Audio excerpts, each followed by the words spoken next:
Hey guys, welcome back to another quick how-to. In this video, I'm going to show you how to create Addyours template on Instagram.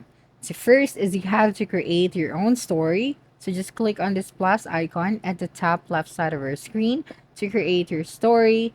And then now that you're here, just have to click on your gallery or just simply click on this white button to take a picture or a video.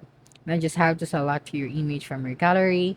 Then just have to resize it. And then just click on this icon at the top. And then click on the add yours option. Okay, so here you will then just have to type out if what is your add yours template is all about. Then after typing out, just have to click on the pin icon at the top left hand side corner of your screen if you see that. But as you can see, I don't have that right here. So after that, just have to pin all of the elements that you don't want Adder to change. And then once you're ready, just have to click on add the story.